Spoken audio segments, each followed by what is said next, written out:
Esto es una cultura de trabajo que en el ámbito de la obra pública es frecuente.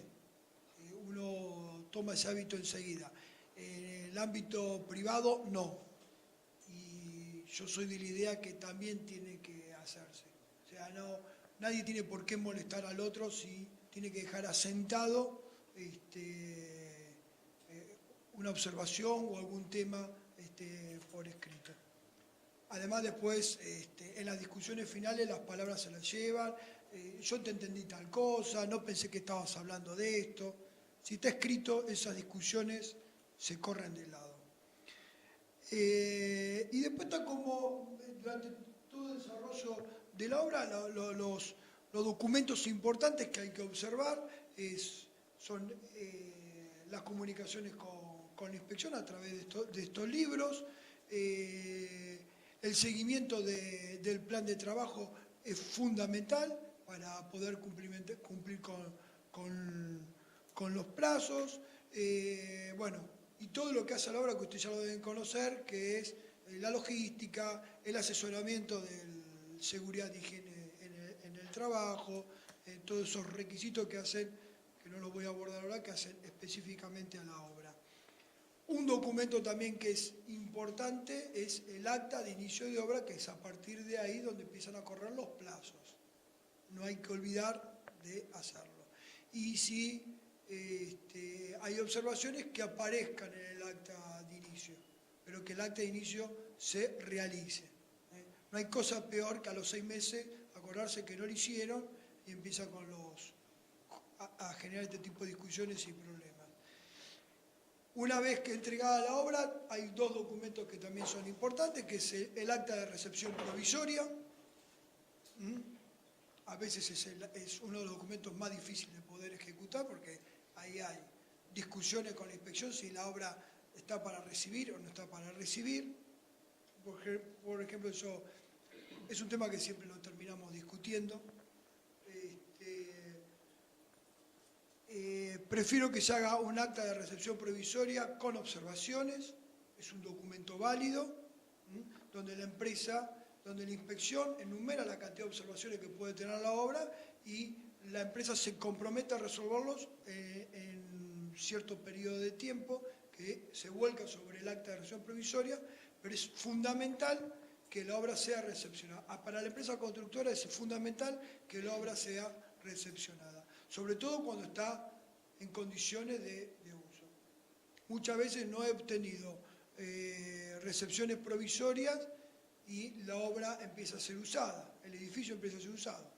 Eso se llama recepción de hecho, ¿no? Ya el abogado se encarga tranquilamente de demostrar que la obra, cuando entra en funcionamiento, el cliente ya hace uso, en este caso es el Estado, hace uso del objeto del contrato.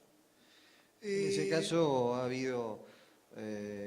nos ha ocurrido que el ente no quiere otorgar la recepción provisoria porque faltan observaciones y no quiere dejarlas asentadas en el acta de recepción.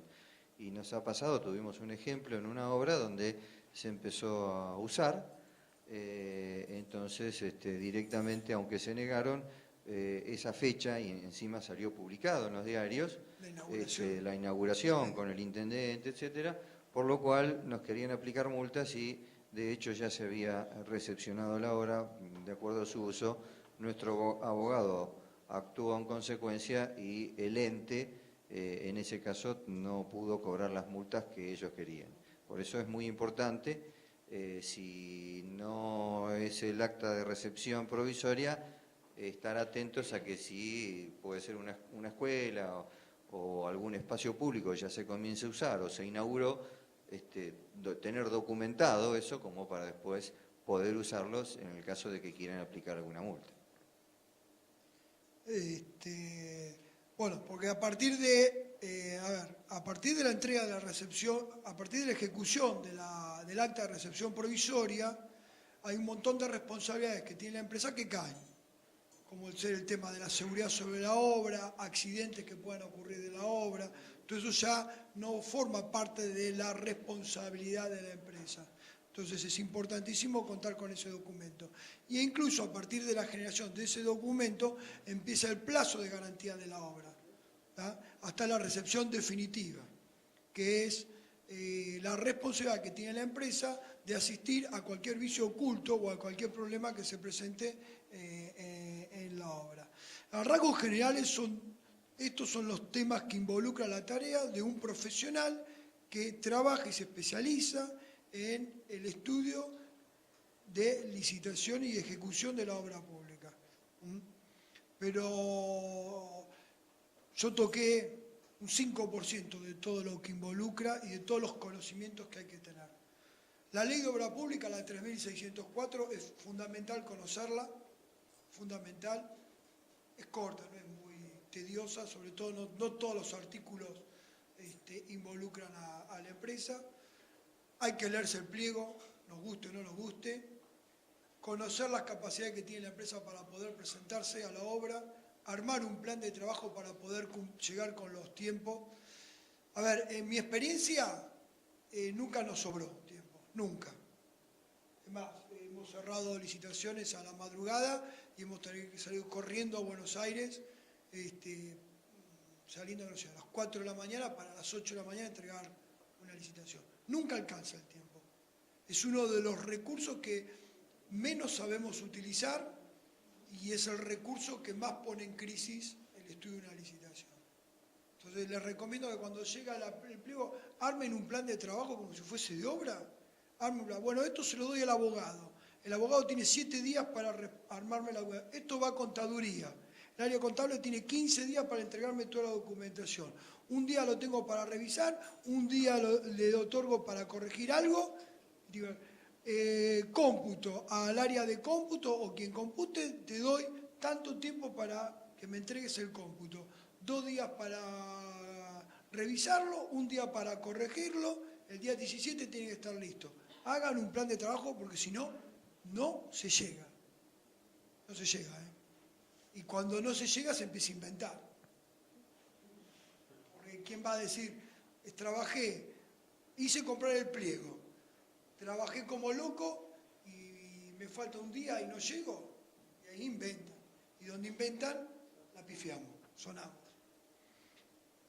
Cuando tomamos la obra, contacto con la inspección, los libros, el acta de inicio de obra, plan de trabajo y después todo el resto que hace específico.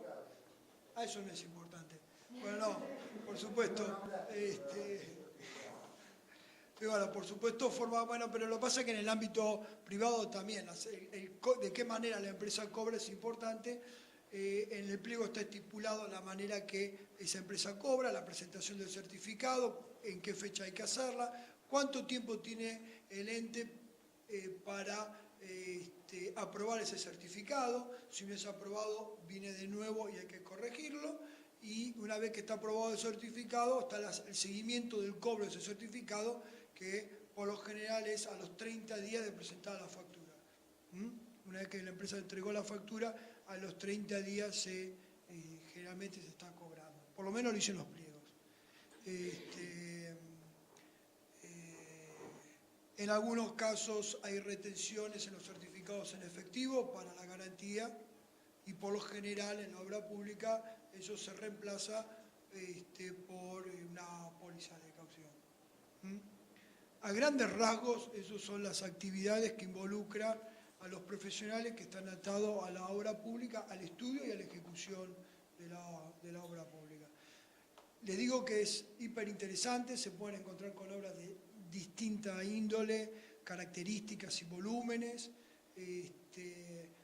Por mi parte me ha tocado estudiar, no las he ganado, pero por lo menos he estado involucrado y he estudiado obras importantísimas que si no es a través de las empresas que estudian obra pública, uno no llega a eso nunca.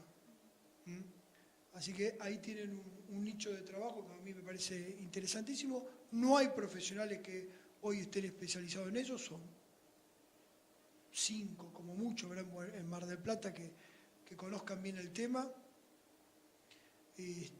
Así que a futuro, hoy no, pero creo que a futuro hay una fuente de trabajo importante. Ustedes, que ya como final, ¿en algún módulo vieron las responsabilidades de los arquitectos? ¿Con quién se abordó eso?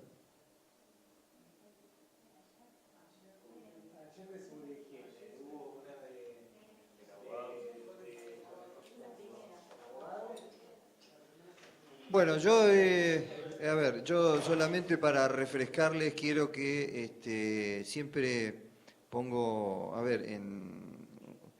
como para un cierre, decir que para cualquier emprendimiento constructivo que les va a tocar en el futuro, hay 3 patas fundamentales. Uno es el inversor o el ente, que puede ser un ente público, puede ser una sociedad que quiera hacer una construcción o alguien que quiera hacerse una vivienda.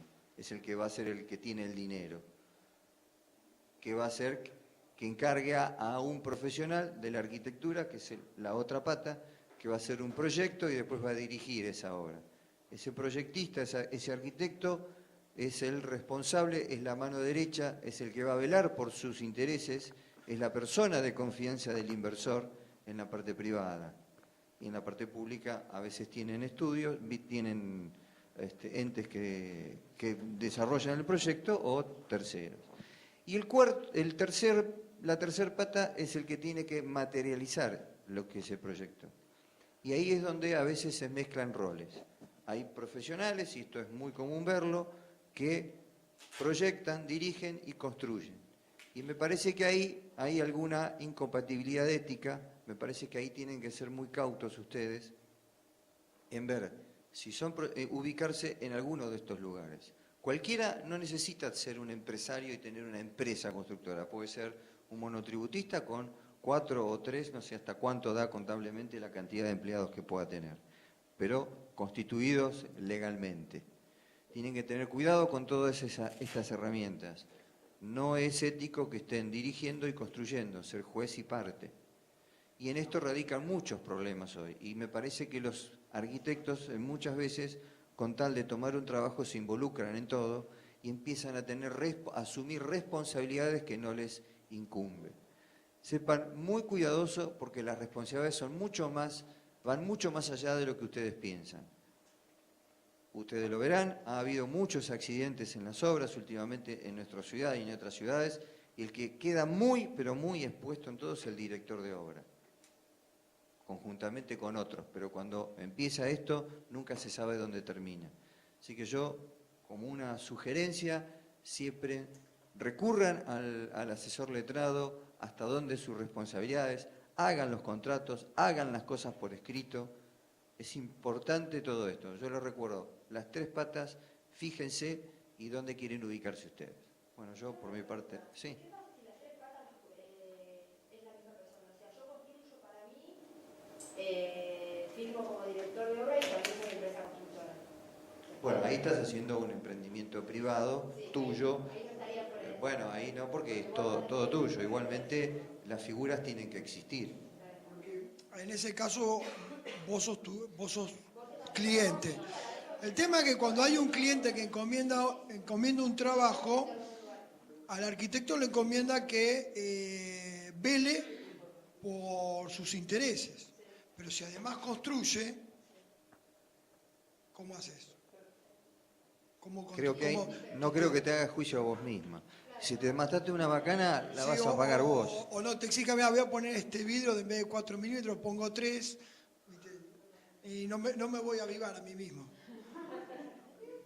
Entonces, eso lo que se da en la práctica, que es lo que dice Norberto, que es uno a medida que va pasando el tiempo, va ordenando también muchas de esas cosas, porque es cierto que uno puede firmar como director y director por contrato separado y que se supone para el municipio, vos firmás en el cuadradito de la construcción, pero si ustedes ven, pero si vos ves bien, cuando la municipalidad te pone abajo, de acuerdo al artículo, plato, que esa tirita cuadradita abajo, fíjate bien eso, que vos decís, bueno, en un momento se pegaba ahí con plasticola en obras privadas, pero como vos te metés ahí, que es el RGB, y te empezás a, digamos, todo lo que dice Norberto, es decir, toda la responsabilidad en ese renglón es muy complicado. ¿Por qué? Porque después vos, si a la obra llevas a los 3 muchachos y bueno, todo en negro y vienen los problemas. A veces no pasa nada,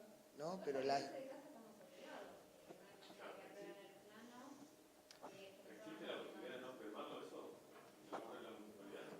no, tiene que haber No, pero el tema es conocer las responsabilidades que uno asume como profesional cuando pone una firma. Y yo creo que hay un tema que hoy no es menos importante que eso, es cuando empezamos o cuando se actúa de esta manera, forzando muchas situaciones por tratar de cautivar o tener un cliente, yo creo que lo primero que estamos haciendo es menoscabando nuestra profesión. Y si hoy nos comparamos profesionalmente con el resto de los profesionales, o ustedes cuando empiecen a meterse más a full van a ver que estamos muy castigados. En realidad, los honorarios, lo que ganamos, no está para nada en relación a las responsabilidades que asumimos. Es más, hoy todo médico, y se actúa al amparo de alguna clínica o algo, antes de entrar lo primero que hace es un seguro de mala praxis. Y yo pregunto, ¿cuántos de los profesionales de la arquitectura tienen seguro de mala praxis? ¿Cuánta actividad desarrollada por nosotros dejamos en manos de terceros? Porque un profesional que dirige una obra no está las 9 horas en la obra. ¿Y qué pasa esas 9 horas que está en la obra? Estamos delegando responsabilidades a terceros. Entonces, asumimos responsabilidades terribles que, si no las hacemos valer, y que no nos obliguen a asumir otras responsabilidades que no nos corresponden, yo creo que el problema más grande es que estamos menoscabando nuestra profesión. Respondiendo a tu pregunta, ¿cómo se hace en esos casos? Para que se entienda bien, lo que yo planteo cuando diferencio los 3 actores que son en la construcción, cuando hablo del constructor no quiere decir que tenga que contratarse una empresa constructora, y sí, no invalido el tema de la construcción por contratos separados. Lo que sí digo es que me parece que hay escalas donde poder hacerse la materialización de la obra por contratos separados, y hay otras escalas donde ya lo superan. Cuando estás en contratos por separados, lo que tenés que hacer asesorate después con un abogado y que entienda de este tema. No todos los abogados saben mucho de locación de obra, tengan en cuenta eso.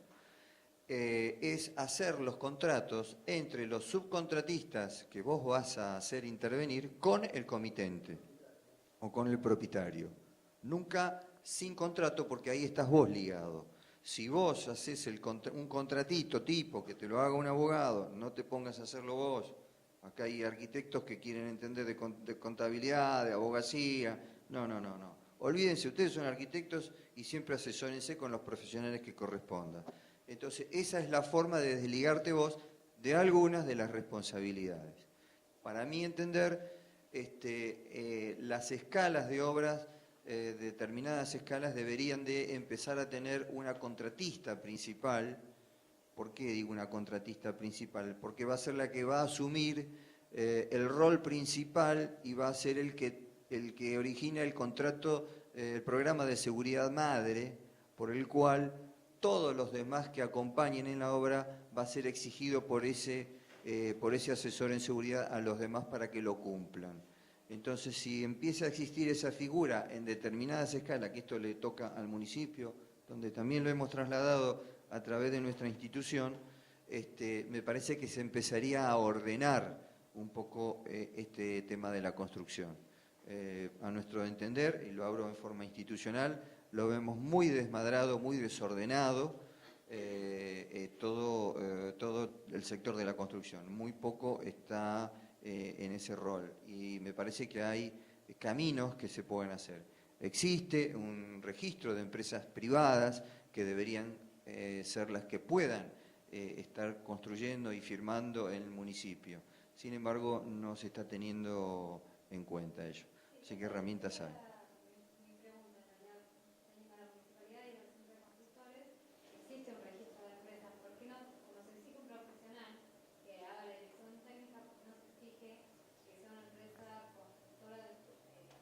Eso es un tema de voluntad política.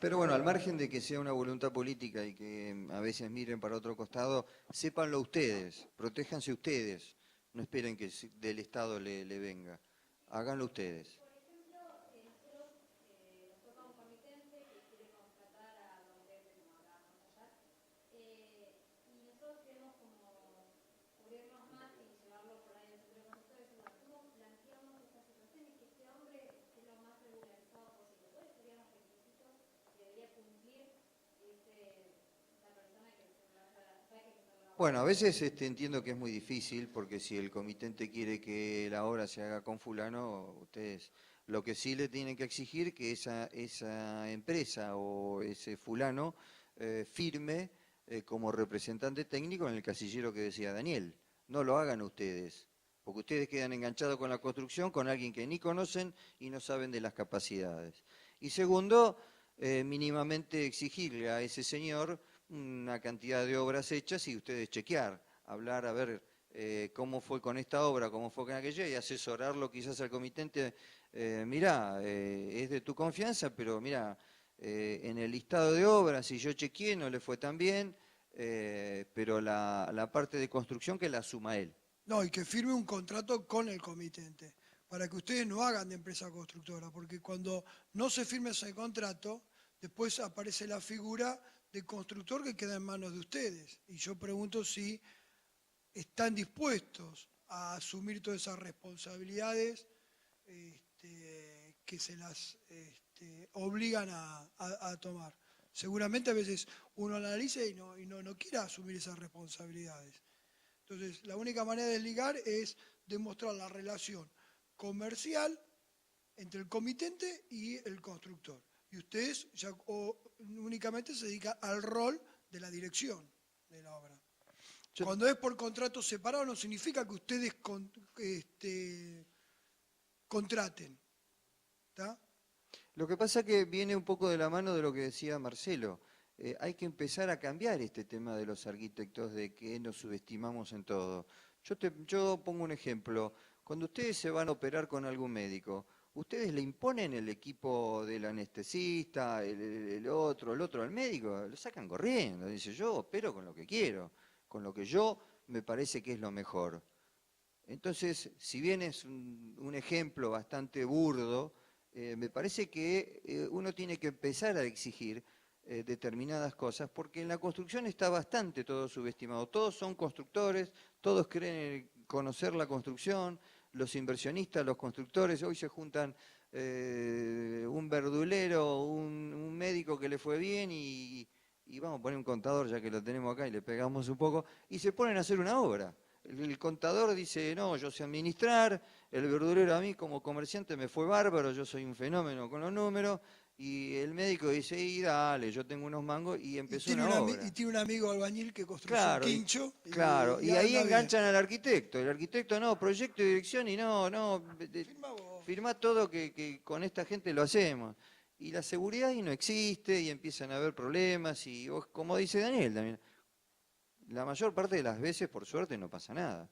Pero cuando pasa, hace poquito, acá en la calle 20 de septiembre o 14 de julio, una muerte. Ustedes saben lo que es, se condenan su profesión para el resto de su vida. Es muy grave.